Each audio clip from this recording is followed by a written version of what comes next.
What is up, everybody? Episode whatever. I'm gonna maybe become a police officer. I don't know if that was what you were expecting to hear, but I'm gonna take a police thing. Actually, in a couple of hours, I also gotta do a dental thing. God, my schedule is awful packed, isn't it? Ooh boy, and everything's falling apart around me. Oh my god.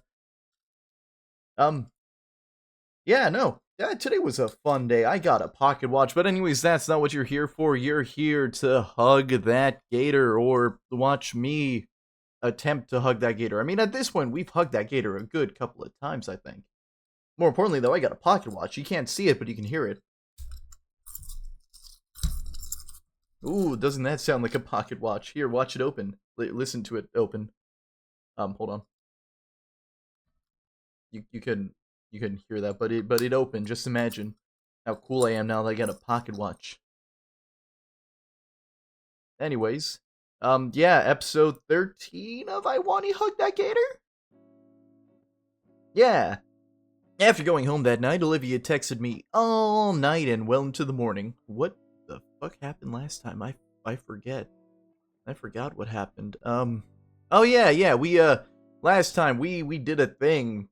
We used our main character powers to solve relationship problems between friends because one of them didn't like the other one, and I was a little bit drunk. That's why I don't remember. And I still have a whole thing of alcohol. Wow.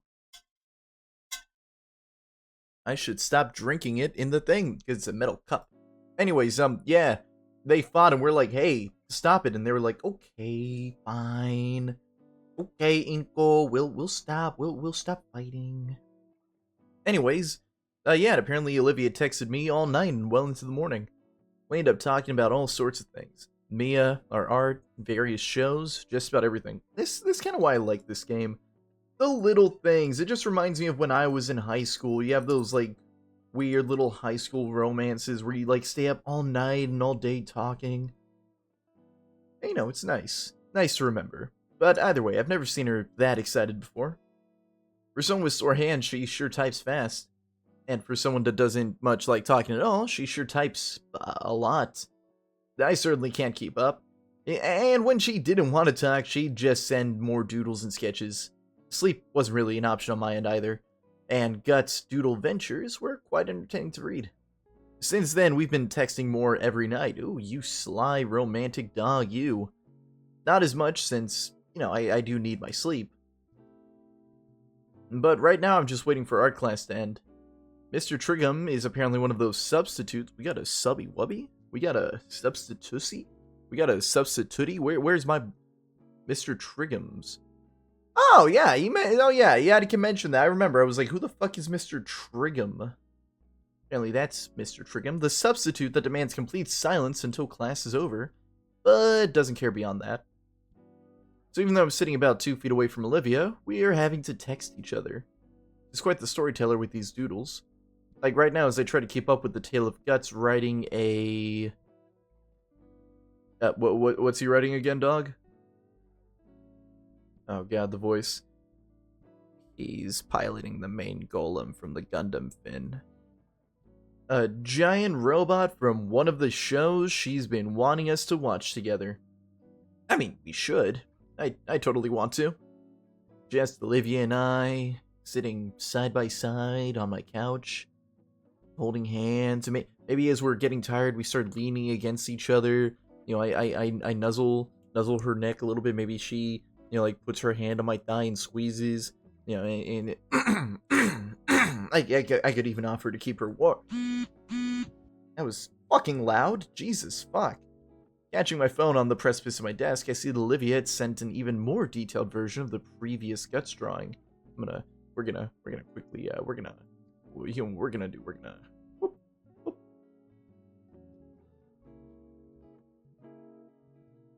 And this is why, for how dumb as it is, Finn is still fun to watch. I don't understand the reference, I'm sorry, I have a life. Oh, I didn't know you could click on them! I never knew that. I never knew you could click on them. Can I click on other things? I don't get it. You almost didn't get your phone right now. If you'd watch it, you would. I never knew that. One day, maybe. Though, only if it's with her. No, you sly dog, you. One day. Yes. Oh, fuck. Teacher. Don't want to lose my phone. Better hide mine, too.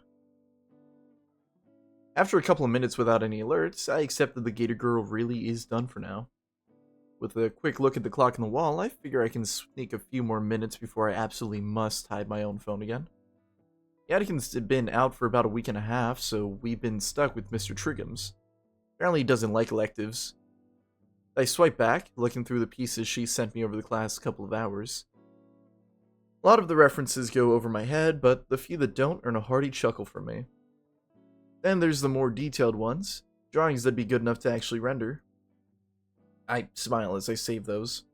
I've been meaning to ask if she'd finished one, back when she started doing this, but I never got around to it, simply saving it in a folder. A folder that has grown to a couple of dozen now. Would Jerome Clarkson please come to the office? Would Jerome Clarkson please come to the office? Thank you. The announcement makes me nearly drop my phone again. They've been going on all morning, just calling random students to the office. That one wasn't as loud. A buzz from my phone has me check it again to see another message from the gator girl, the alligator woman. Never mind. Teach is acting weird today. Weird? I look at her substitute. Mr. Triggums isn't paying any attention to us. In fact, he's just kinda looking through the desk he sat at. Weird. Think it has to do with the office thing? I don't know. I was thinking it was the short day, maybe. That was another thing. I think the entire class realized something was up with how fast class periods were going today. That fucking scared me. Loud noises easily startle me, I'm sorry, but crack. Oh, fuck. I look at my phone on the floor, the corner of the screen chipped away.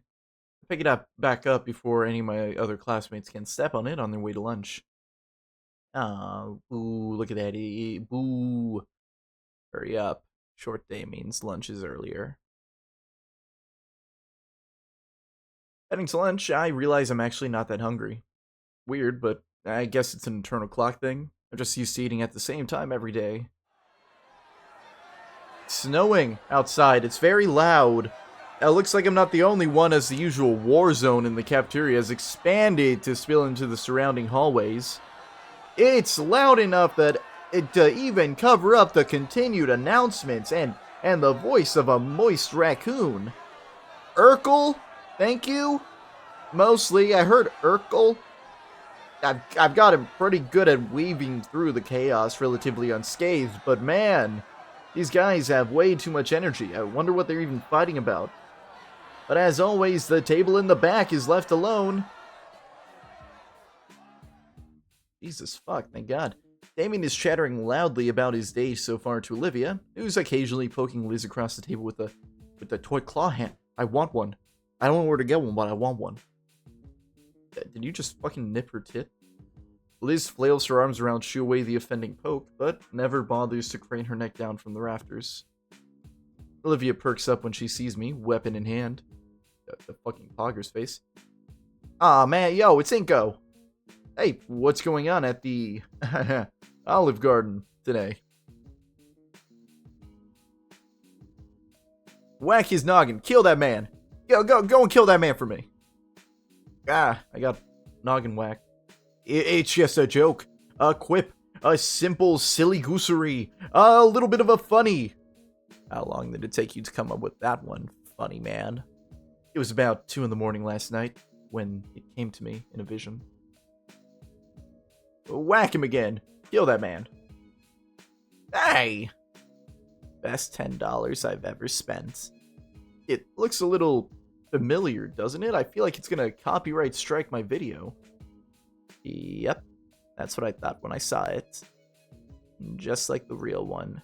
She'll bully you for saying dumb stuff. Bite me. Num num num num num. She makes the head gnaw on my face a little. God, I wish that was me. I'll go sit somewhere else. I got plenty of other friends. Do it. I got a new friend right here. Oh, wow! I have an actual friend that isn't addicted to makeup pheromones. That makes me so happy.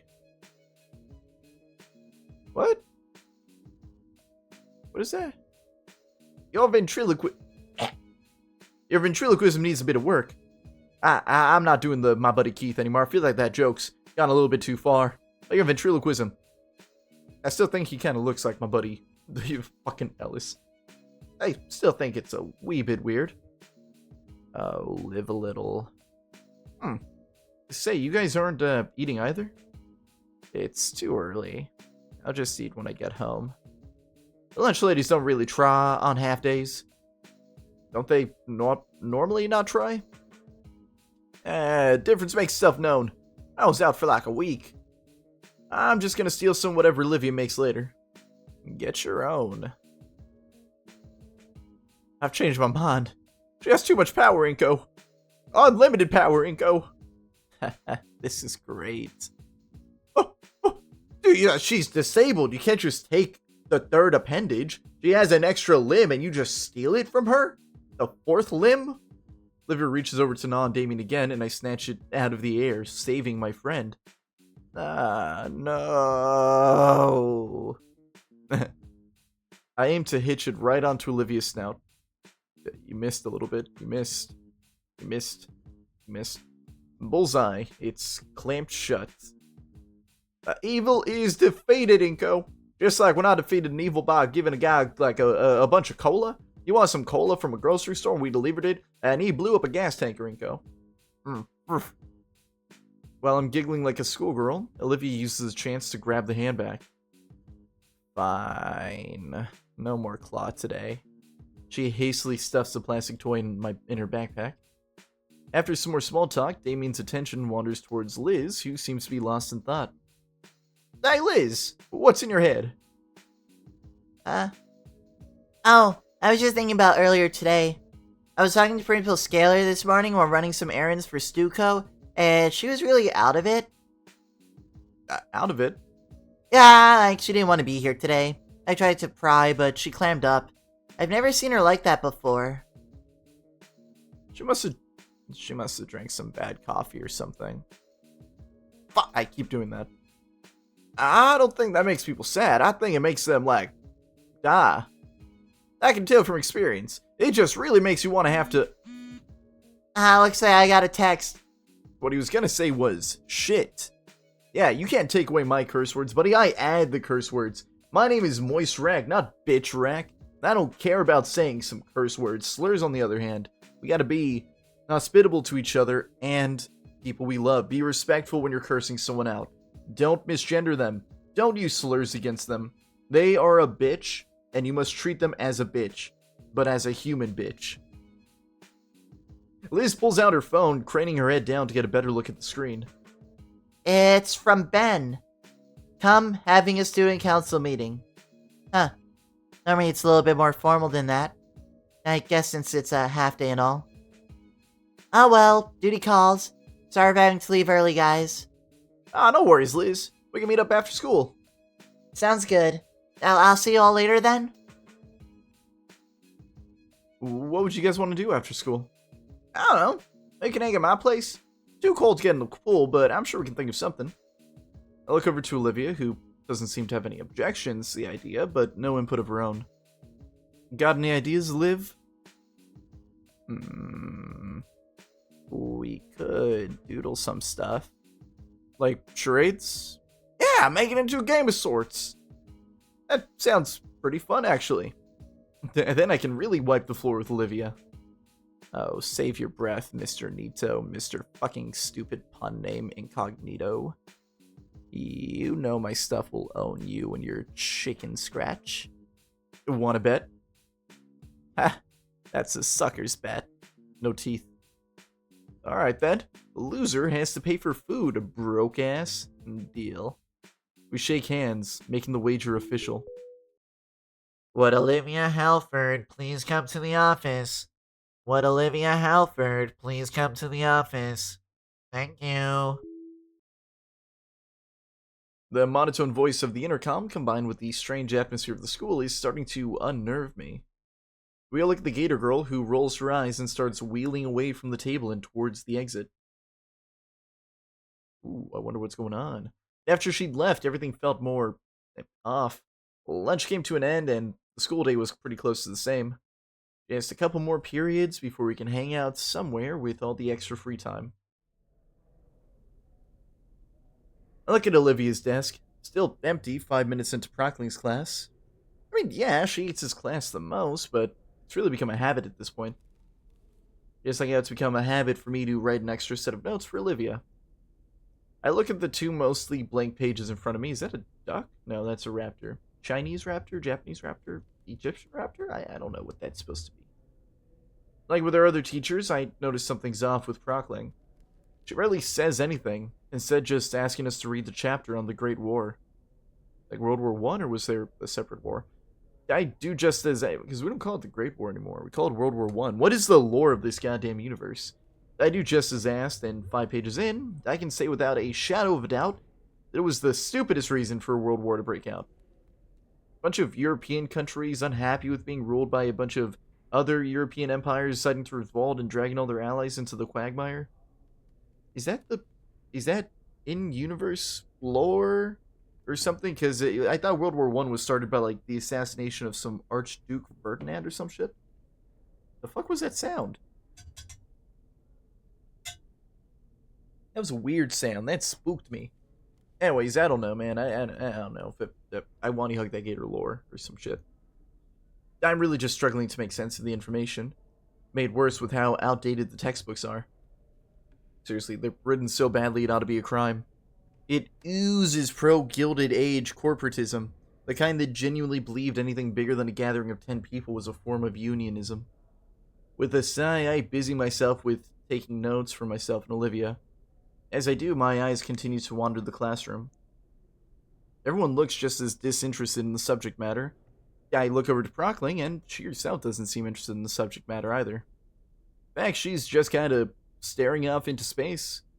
It's really unusual considering how much emphasis she puts on proper class focus. But there she is, spacing out like she's no better than the teenagers she teaches on the daily. Shame on you.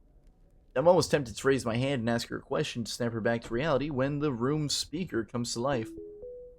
Would Incognito please report to the office?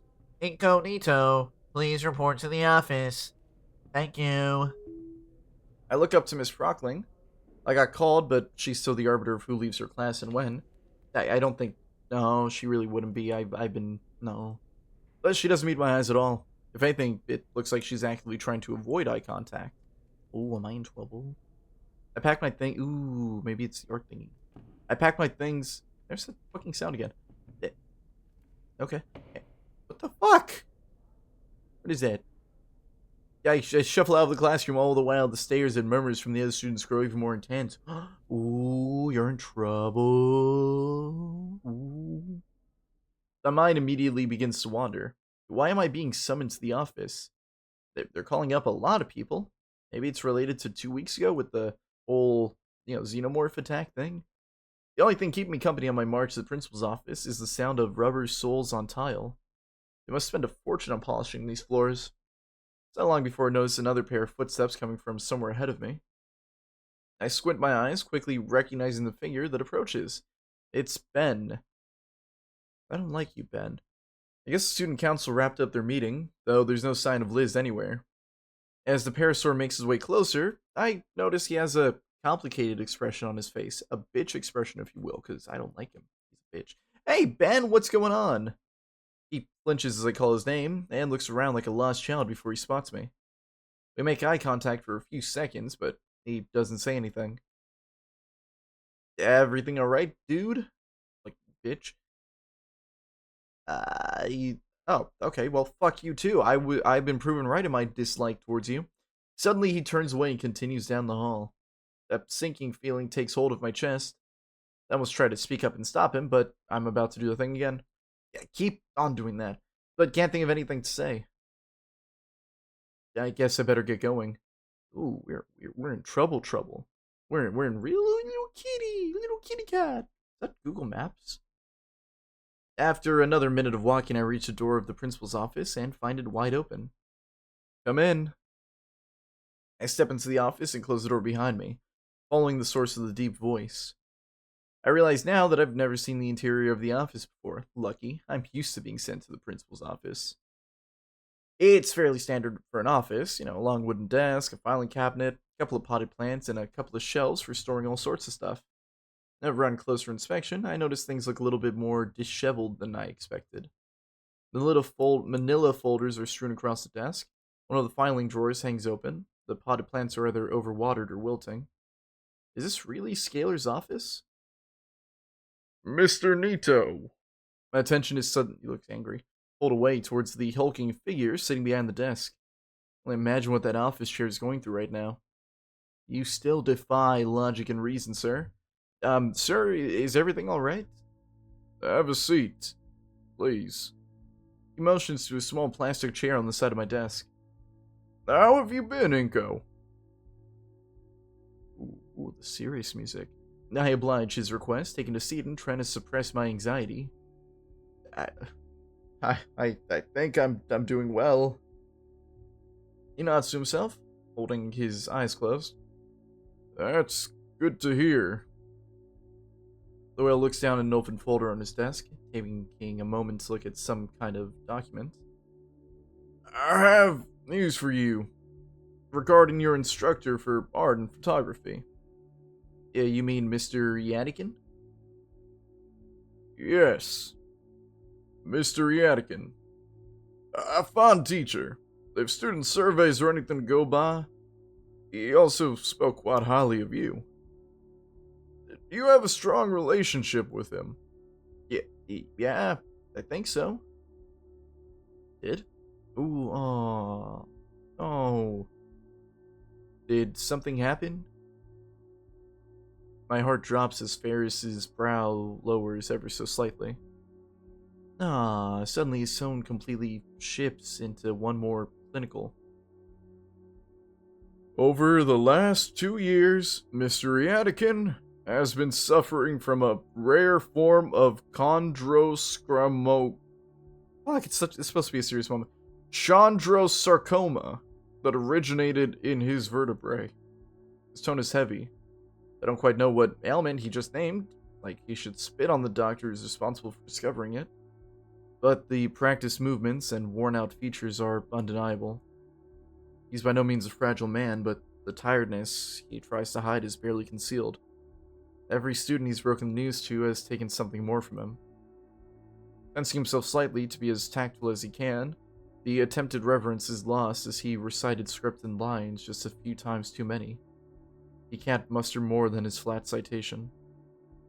This analysis means nothing. I'm just distracting myself from the reality of the situation, as though prolonging a confirmation that'll keep it from happening. Mr. Ferris notices my subtle confusion and clarifies, like he must have done a dozen times already. Bone cancer. Mr. Yadikin was well advised by medical professionals about the treatment options available to him, and the district offered him a generous medical leave in recognition of his tenure here at St. Hammond. They turned both of these down. The cacophony of thoughts swirling in my head makes it nearly impossible to think. Impossible to focus on anything right now. All I can really do is be dragged along. Time passes, I'm not sure how much, but I still can't get a grip on my own mind. Ferris is calmly waiting for me to say something, but I can tell he's becoming uncomfortable. There's one thing that I can muster the will to ask. Why? The whale grimaces. I wish I had an answer. His inflection tells of his own questioning thoughts. The exchange seems to give Ferris the energy to continue, however. On Sunday, Mr. Yadikin was hospitalized due to complications with his illness. He passed away the following morning. Olivia was called here before. Oh no! Counseling will be. I'm sorry, do you know where Olivia went? No, she didn't really say. I'd like to go now, Mr. Ferris. Yeah, feel free. I stand up from the plastic chair, pushing it closer to the principal's desk. Offering one last nod to Mr. Ferris, I let myself out of the office. As soon as the door clicks shut, I book it. Shit, where the fuck would she go? The studio, maybe? It's the best lead I have, and thanks to all those gym classes, I'll have no trouble getting there quickly. Bragging. My new destination takes me up the main staircase of the school and onto the second floor. It's not long before I'm peering through the open door of Yadikin's classroom. Breathe a sigh of relief as I spot Olivia further inside. God, what do I even say to her? My thoughts come crashing to a halt as I see another dinosaur behind her, gesturing manically. Ew, Ben. From an outsider's point of view, it looks like Ben is trying to talk her into something. There's such a stark contrast between their moods. I mean, I guess Ben is mourning too, but maybe he's just handling it differently. That's the plan that I have in mind. What do you think? Olivia? Yeah. Okay. Olivia's reply came off weak and unfocused, like she wasn't talking to Ben at all. Can I count on you to be a part of it? Sure. I remain obscured from view. This doesn't seem like a conversation I should intrude on. Haven't you learned anything? I'll just catch up to Olivia after. Honestly, I'm somewhat surprised Ben is talking to her. No, maybe surprised that that Olivia's listening to Ben? That those differences are being put aside. For once, our priorities aligned. I had thought to come find Olivia too. I wonder. Yadkin was a mentor to each of us. Like, he's been around to help us, but now... well, all the little things that make you anxious or aggravated are gone in an instant. And all that's left is reality. Why bother with this dramatic garbage? If now's not the time to be brought together, then when? I'm thinking too much. My hands are shivering, and something in my heart threatens to fall apart, but not now. Her voice was too quiet for me to hear, but whatever she said wasn't what Ben wanted to hear. Olivia, I need to know that you're with me on this. Yeah. Olivia. Ben kneels right next to Olivia's chair, putting the two at eye level, though she kept hers averted to the side. Maybe back the fuck off, buddy? I need to know that you're in on this fully. Yeah, maybe I don't know, not her boyfriend do something about that? There's a strange panic in the Parasaur's voice. Please, Olivia. For him. And finally, after what felt like a few minutes, despite only being, 4 or 5 seconds, Olivia looks back at Ben's face and gives him a meek nod. I'm gonna take that as a yes, then. The Gator Girl gives no other reply to Ben's words. The only sign that his words had registered in her mind were her hands suddenly, yet gently shaking. All the while, her claws dig ever deeper into the wheelchair's armrest. Her bulwark broke at last. Seeing the droplets from her eyes drives a searing pain through my chest. The instincts drove me forward, beyond my common sense. I grip the blue boy's shoulder and pull him up. Ben! The Parasaur's eyes snap upwards towards me. He makes eye contact with me, a depressive expression coating his face. Inko, what are you doing here? I wanted to see Olivia, you dumb fuck. Olivia's silver eyes finally lift, and the pain reflected in them threatens to shatter my aching heart. Ben looks back to see those mournful eyes too, though his reaction seems the opposite to mine as a smile draws across his face. Inko, buddy, hear me out. I'm trying to organize a eulogy for Mr. Yadikin. He just died. Say our goodbyes to him. He deserves it, at least. Olivia, me, and you. He helped each of us so much, and... While the Parasaur rambles on, I turn my attention solely on Olivia. Good boyfriend. I push past Ben and take a knee next to Olivia, now eye level with her. Ben finally stops talking, and I can feel his stare boring into the back of my head. He wants an answer for whatever the fuck he was just asking. A eulogy for Mr. Yadikin. It's so surreal to think about that. It's only a week ago he was teaching, and today he's just gone. A eulogy. Yeah, I mean, it's the least we could do for Yadikin as his pupils. He deserves a lot more, though. So much more. Right, yeah. Olivia's probably feeling what I'm feeling right now. This fight between reality and emotions. Yadikin's gone, and I'm still trying to process it. Trying to accept the fact that I'll never really see him again, or listen to him again, or get advice from him again. I'm not going to be able to do the voice! No, I like doing that voice. It was rough, but it was unique. I was good at doing that voice, my John Marston voice.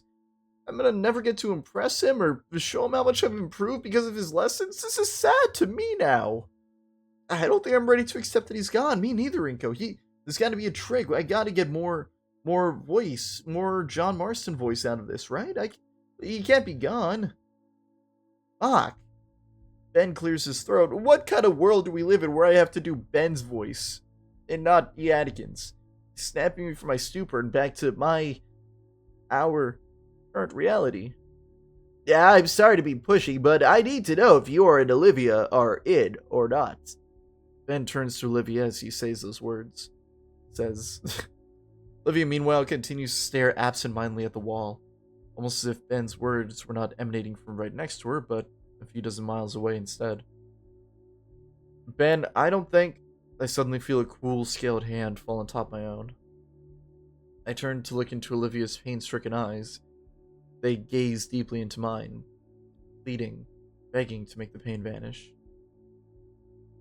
I don't really know what I should fucking do. Ben has the right idea. We should all say goodbye together. I refuse to ever agree with anything Ben says. So no, we're not ready to say goodbye. Fuck you, Ben. Fucking push it. He just died, my guy. Or at least we just found out he died. Yeah, bitch. Yeah, fucking bitch. No belt wearing ass bitch. Fuck you. We're not ready to say goodbye, though. You know, it's sad. Can you give us some time, Ben? He had a plan, and we need to remember that plan. The student council president's taken aback by my words. But Olivia... His frustration with us seems to grow with each second. Ben, dude, look, No! I turn fully to Ben with my hands raised defensively. I'm gonna fucking beat the guy up. Ben, listen. We need to do this. For Yadikin, and for everyone that cared about him. For us? So why won't you help me, you bald son of a bitch? I mean, Ben, we want to, really, but, you know, it just fucking happened that this one's, like, mentally pretty fucked up, if I'm being honest. Me, I'm mentally okay. That more than, like, a Norman Bates kind of way, if I'm being honest. You know, yeah, psycho. But, you know, like, you can chill the fuck out. I mean, can't you see what you're asking for is way too soon? He died yesterday. I mean, fuck, we just found out about it now. His breathing is haggard now, and his composure completely blown. And his own pain is painted across his face as he allows his glasses to slide away from his puffy red eyes. Just Ben. Her voice is so soft and gentle. Her head turns back to me, her own pain still in her eyes, but also sympathy too. She looks forward, and her words are more resolute. Ben, I understand. The Parasaur's boy's breathing hitches. You're right. We should do this. And I will. I promise I will. But it's too fucking soon. We all need time. But he clenches his teeth, followed by his fist. He's gonna punch a bitch. Without glasses. He takes a sharp, uneven breath, his glasses sliding off his face and right onto the floor. He's so agitated, so exasperated and devastated that he doesn't seem to care. My free hand finds itself on my other friend's shoulder, forming a full link between us. Olivia reaches down and picks up the prescription glasses, using her sleeve to smudge them that relatively cleanish. Ben struggles, his already broken composure fracturing further. His hands shake as he accepts the proffered eyewear from Olivia, having great difficulties setting them back on straight. When he can finally look up from the floor, his eyes are even more raw with fresh pain. You promise? I can barely do his voice, man. I'm tired. Olivia nods at the quivering question, her own lips starting to shake as well. Yeah, but for now Ben finally gets it, as his emotional dam is near bursting. Yeah, you're right. Sorry.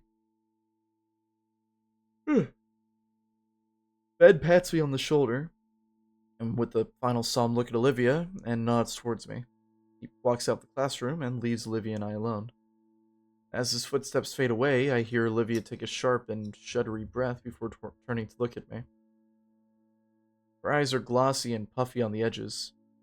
Trails of tears stain her trails of tears stain her cheeks. And her expression is of someone who does want to believe that it's true, but knows deep down that it is. As I look at her, I feel my emotions come back twice as hard. Oh, no. I gotta be strong for her sake. Damn it.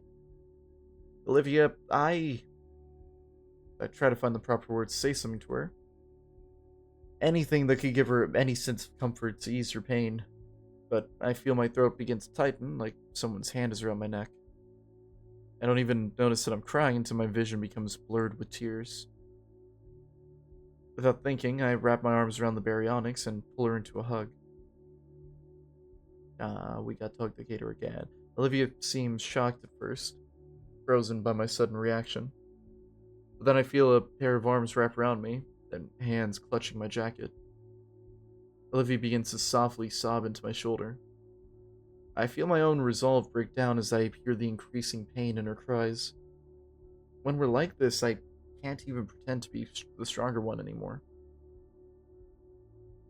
Maybe I could bear the pain of Viatica, but seeing Olivia like this, I just hold on tighter. I don't want to let her go. Suddenly, she mumbles something into my shoulder. What was that? We pull apart and I look over Olivia. Her sunken face is covered in splotches and trails of wet and dry tears. She's hyperventilating and looks like an absolute mess right now. Despite this, her eyes are fierce and lively as they meet mine. Uh, I... I need to do something. Right now? She doesn't respond, instead hurriedly rolling out of the room. Where would she be? The fountain. The only place she could be going. I step forward to follow her, but stop. No matter how I try, I can't continue. This is Olivia's promise, not mine. I think you're kind of fucking stupid, buddy, but okay. I have no right to intrude into it like that. My hesitancy robbed me of any choice in the matter, because she went alone. I'm a fucking idiot. Alone in this freezing weather while she's going through this shit? What the fuck was I thinking? I start my silent march through the halls, out the building, and into the frozen wilderness. Yeah, dumbass. Still don't know what the cop is shooting at, but okay. It's cold out, freshly starting to snow. The world just feels so much smaller and muted, colorless. Now's not the time. I gotta find Olivia. There's entire tracks in the thinly laid down snow, pathing out down the sidewalk, so I follow them. The path is serene, the falling flecks of white make it feel like one of Olivia's landscapes. The fountain must be just around the corner. Oh, fuck. I should have gone with her. Of course, the fountain is only accessible by stairs. The first steps are tall and coated in a thin layer of ice. It's a fucking death trap. Something rolls down and bumps my shoe. It's one of Olivia's handles. Ooh. My face flashes with heat and my blood runs cold. Oh my god, I can't lose two people in one day, please. I will myself to look up. 8 steps up. Olivia's wheelchair is toppled over on its back. Seat ripped, wheels spread. It's fucked. Yep, that is indeed half of a wheelchair. And there's the other half in the bottom left corner. Olivia is 2 steps further, halfway onto the ledge. Her arm reaches up for the next one. Olivia! Olivia stops and looks back. It's a look of shock and humiliation at being seen like this. She then turns back and starts pulling herself up to the next step. That fucking Olivia. I take a step up and catch myself. It's a wonder she got this far. But I find my balance and start marching up towards her. Her arm slips on the ledge and she falls back. I catch her in my arms from behind. I I didn't make it. She looks up at me, eyes still filled with tears. I carefully set her down on one of the steps. She hides her face in her palms. I failed Yadikin. Olivia chokes back a sob. I'm just a stupid fuck up. Fucking chair. And then continues to weep. I sit there and stare for a moment, trying to figure out what to do. I really haven't ever been in a situation like this. Poor girl's shaking. Whether it's from the cold or her situation, I don't know. Instinctively, though, I wrap my arm around her and pull her close to me. Olivia shifts her body accordingly, and we end up in another embrace.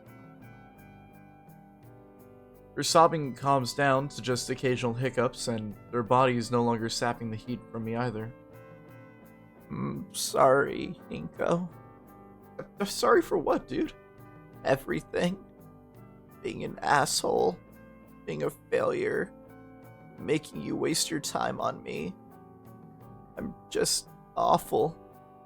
Don't say that, dude. I love you, is what I wanted to say, but now wouldn't be the time. I'm your friend. You know that. I'm here for you in the same way that you're here for me. Olivia breaks away from her hug. Her face is tear-stained, but she isn't crying anymore. She's looking down at her wheelchair. Do you have a spare at home?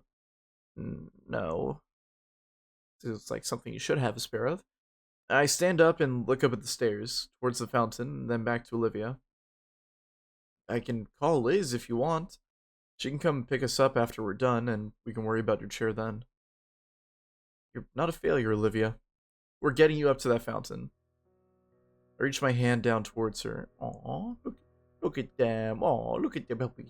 Olivia's confusion erodes into a soft smile as she stares at my hand, then back to me. Come lower. Let me grab your shoulder. I've done this a few times before. I lean in closer, and Olivia pivots as best she can. Once more, she uses her tail as an anchor in place of her legs. It's holding up pretty well. Never really considered it, but that tail must be pretty fucking muscular. Damn. Let's go. I want to make Yadikin proud. Oh, I gotta play more of that other gator game. The little gator. Later alligator, that's what it was. I climb up to the next step, landing my foot on solid ground. Olivia waits for me to stop before quickly moving her tail up to the next steps as well.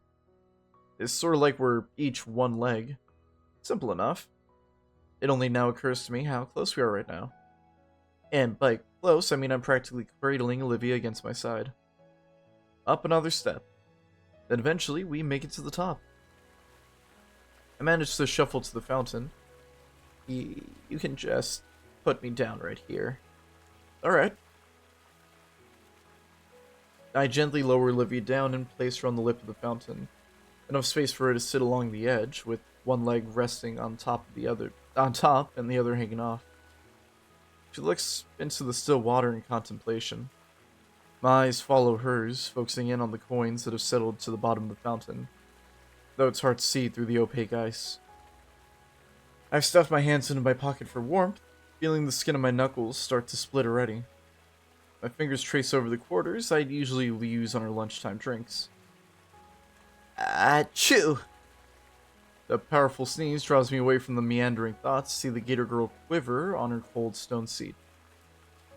Her jaw is clenched tight, baring her sharp teeth to the world.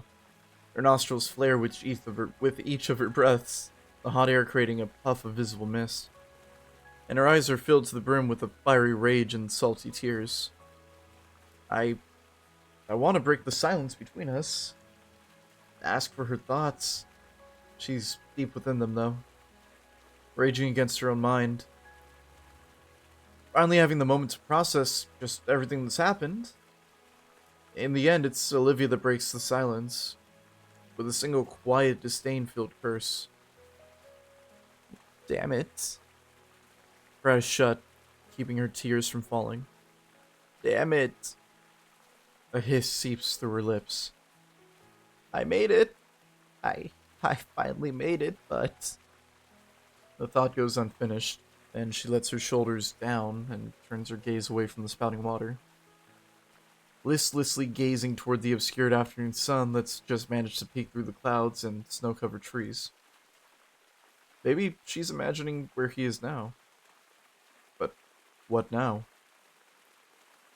I withdraw my hand from my pocket, holding it open for her to see the pocket change in my palm. Scanning over the water feature before us, I think back to all the times I wanted to do this with somebody else. How about we make a wish? Olivia's brow furrows as she glances off to the side. Her fingertips grip her hoodie, and I watch as she considers my suggestion thoroughly. Sure. A wish sounds nice right now. I could really use a wish right now. Wish right now. The gator girl, holds her hands out to me, and I drop a quarter into her palm. On three. I nod in reply. 1, 2, 3. I wish for 1,000 wishes? Our twin coins flip in the air together. And I watch as this coin spins skyward, crashing through the falling snowflakes. At their apex, the coins seem to pause, just to briefly touch one another. And with the synchronized plop, both of the quarters hit the water together. Leaning forward, I see the coins even landed on the same side. Heads. I wonder if that'll double our chances of making our wishes come true or something. I let out a puff in amusement from Olivia's comments. Oh, the more I think about it, the more I hope it does. And we stay there, looking at the fountain, together, in silence.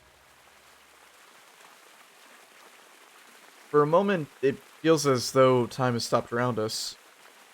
It's just me and Olivia experiencing the moment together. It almost makes me forget that, what had just transpired, what we were dealing with, and fuck, what kind of future we're going to be looking at. For this moment, though, none of those dreadful thoughts mattered. What matters right now is finding a small bit of peace, of solace. A little bit of calm before the storm that was inevitably going to come. A harsh wind chill finally brings us out of our thoughts. Hey, I'm sorry for being super distant earlier. You don't have to apologize for that, Olivia. Everyone goes through these kind of things differently. I know, but I just feel bad. I know I'm not the only one who's sad that the Adigan's gone, but her pause makes me stop and turn around to face her. I can see it in her face that she's trying to form the right words. The Adigan was the first person who I ever felt was a role model to me. He didn't just believe in me. He made me believe in myself. Not just for my art, but, being able to succeed in general. I knew that Yadikin did mean a lot to her, but I didn't know he meant that much to her. More than anything, he actually cared about me. About my thoughts and my dreams. I felt. Olivia's lips tremble as she struggles to voice the thought. Normal. God, I probably sound stupid saying that. I shake my head in disagreement. You don't. Mr. Adikin was important to me as well. It's okay, Olivia. I know how you...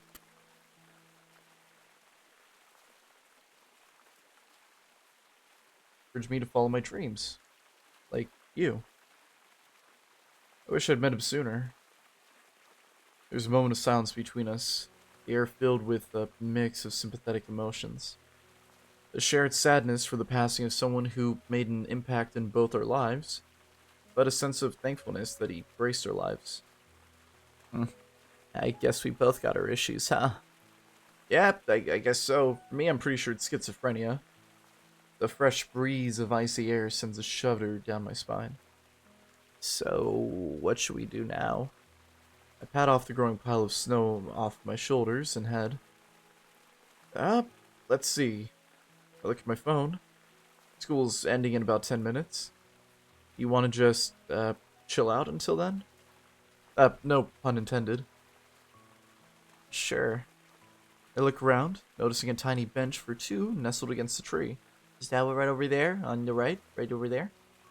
The gator girl must have noticed, as she's already holding her arms out for me. I recall something. A certain pair of raptors. I kneel down, facing away from Olivia. I can feel the icy flakes melt off of me as Olivia leans against me again. Her powerful arms wrap around my shoulders, clawed fingers digging into my jacket. My fingers lock together to form a makeshift seat for her behind me. Aw, they're doing the thing. Why is there no art of that, goddammit? With my passengers secured, I make a beeline for the bench. Lest I get caught up in what I feel pressing into my back. The titties? She lets herself drop onto the bench, uncaring for her landing. Look at them covered in white powder. Look at the little drug addicts. Taking a page from the Book of Olivia, I also drop uncaringly next to her. Just glad to have some shelter from the increasing snowfall. So, here we are. Mission accomplished for Olivia. But now what? My curiosity compels me to ask Olivia something. If you don't mind me asking, what did you wish for? I don't think you can tell someone what you wished for, or else it won't come true. The superstitious side of myself says that she has a fair point, so I decide to not push her any further on it. Just curious is all. We continue relaxing in comfortable silence. Is this gonna be the thumbnail? I mean, you know, I don't mind telling you if you tell me yours. I guess that's only fair. What did I fucking wish for just now? It's hard to put into words. It's not something specific. Rather a feeling that I keep coming back to. Back before I came to the school, I would wish for more friends or, a successful future. Or to maybe take back something embarrassing from the past. But now that I think about it, I didn't need to make a wish. That's too vague. I know, but I don't know how else to put it. Come on, at least try. My best memories from the past few months. This Being outside in the freezing cold. Well, no, not that part of it. What do you mean then? I struggle to find the words without making myself sound fucking stupid. Yeah, I miss those painting lessons. Just the two of us hanging out. Hasn't really happened much lately. I wish it was like that more often. The Baryonyx's eyes go wide. Shoot, maybe that came across too weird. I mean, I just want to get closer to you, I don't think that helps your case. I don't think that comes off any less weirder, per se. I watched the beginnings of a blush form across Olivia's cheeks. Wait. I don't mean like that, dog. I mean, we're homies, we're pals, we're buddies. Maybe now is not the right time to be, pushing your romantic interests, trauma and all that. I want to get to know you better. She glances away, laughing nervously as her tone changes drastically. Yeah, I totally understand, dog. We're homies. I breathe a silent sigh of relief. You want to know what I wished for? If you don't want to share, you don't have to. No, I asked for yours. It's only right. Ahem. I wished to know what I want to wish for. I glance across the bench towards her. You guys both suck at making wishes, man. $1 million. Easy one. I can't make sense of anything right now. I want today to be over, frozen, and to have never happened all at once. I want Yadikin back, but I don't want to just replace him with somebody else. It's too late to start all over again. She stops to wipe her eyes, but they're already dry. All I've ever wanted was to be someone he would be proud of. But it just feels impossible. She looks away. I ended up picking something lame. Sorry. Olivia's still looking away. So, While I can hear her hesitation, I can't tell what she's thinking. I threw that coin, and out of everything racing my mind, the one thought that stuck out the most was just, She chews her lips in contemplation for a moment. Then, when she finally continues, her voice is a soft whisper. I want somebody that I can trust.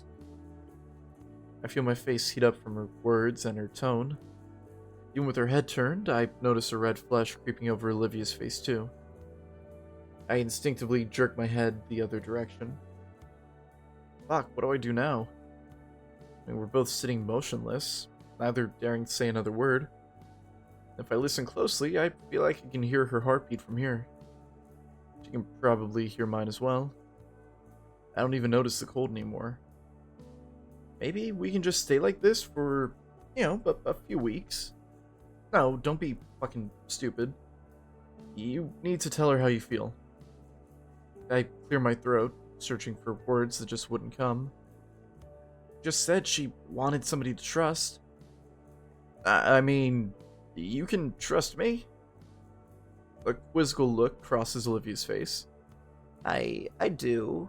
I didn't mean. Maybe trust is the wrong word. She can't really put it to words, like me. Well, I shift my body towards her on the bench. I trust you too. Suddenly, she shakes her head a bit to bring herself back to reality. Nobody does that. Nobody does that. I called that out last time. Nobody fucking does that. Nobody shakes their head.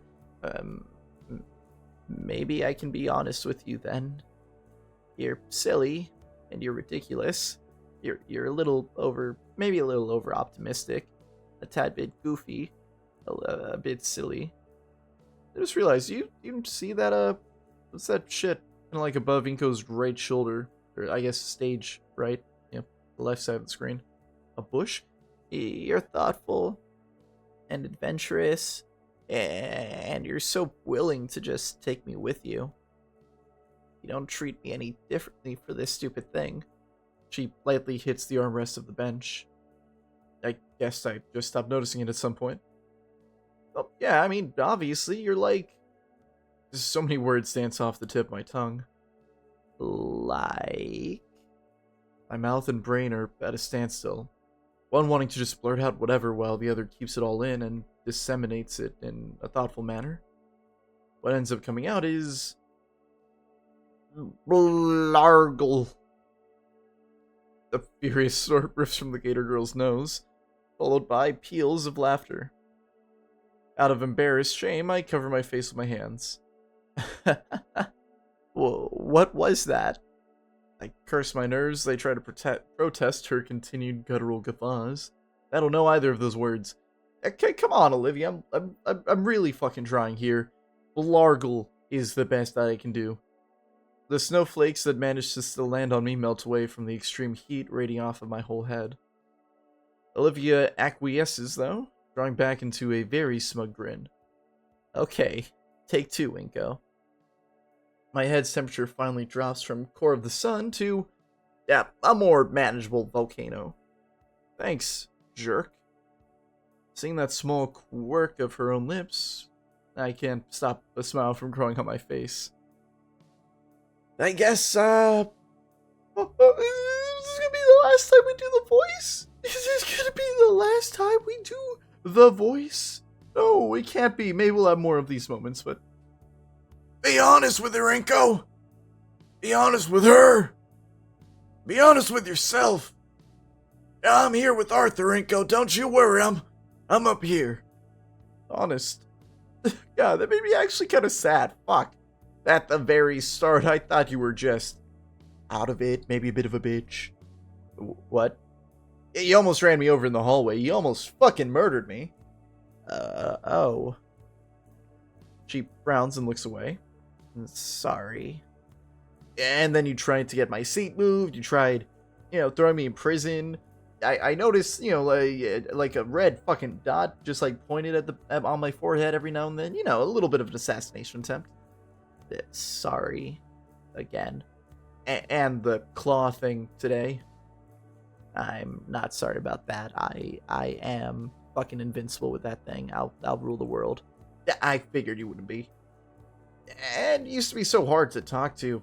I felt awkward every time I'd even try. You know, there was this thing at the pool party, episode 1? I don't remember what episode. Like, thank Raptor fucking Jesus for Damien and Liz, because otherwise I wouldn't have really gotten to know the real you. Olivia rings her clawed fingers together. And what do you think of the real me? Oh, she's easily the most fucking caring person I've ever known. Maybe a little bit, goofy, too. I mean, yeah, she can be a little bit selfish and doesn't think ahead sometimes. Yeah, I think you have murdered a couple people running them over. But I mean, when she does care about something, she just, has to do everything she possibly can for whatever it is. Is that what you think? Yeah, I think you're quite caring and passionate, and I and fucking what the fuck do I say? And I know Mr. Yadikin saw that in you too. Maybe he's trying not to be all too romantic right now, given the current situation. Livia's eyes water at the mention of our mentor. Thank you, Inko. Now's the time, Inko. Ooh, maybe he's not. Just say it. Did you? Hey, Inko. Say it. Fucking say the words. Do you like me? Like, do you like me? God. Oh, this a thumbnail? I don't know. Aw. They weren't doing that shit in, like, middle school and a little bit of high school. Do you like me? The whole, like, oh, yeah, I like you as a friend. Avoiding the whole date thing. Let's go hang out. Aw. Do I get a choice? Yes, I do like you. Why does talking have to be so fucking hard? I prepare for Olivia's smug one-liner to crush my weak confession. You'll call me a pussy or something. Instead, I watch as Olivia closes her hoodie until only her snout sticks out. Fuck. Really? For some reason, seeing her like this fills me with a well of confidence. Yeah.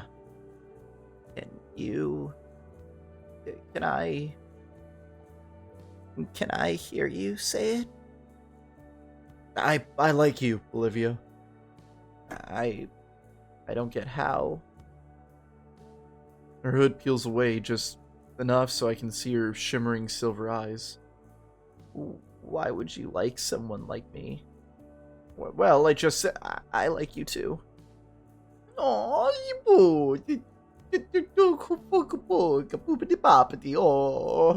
pepinos. Oh, Olivia brings her legs to her chest, holding the limbs tightly to her. Oh. She brings her hoodie, her hoodie's hem over the legs, transforming herself into a crocodile-shaped igloo. I become an Italian grandfather looking at my kids. My kids falling in love. Nope. Looking at my grandson. He fall in love with a cute girl and old boobity. And Olivia glue. Ooh. Slippers were a bad idea. Oh, fuck, yeah. Are you okay? Fine. Just call someone. I cough awkwardly and get my phone out to call Liz. The episode's been going on for quite some time, so I think maybe we end the video here on this ... It's not a black screen yet, but oh, look at that, it's a black screen. Thanks for watching. It's so fucking cute. Yeah, goodbye. Like, subscribe, do whatever. It's the episode where they confess their feelings. And also, Yadikin died. That was also something. Should they have done that soon? Is this gonna cause problems later? Am I foreshadowing? Maybe, but, whatever. Goodbye.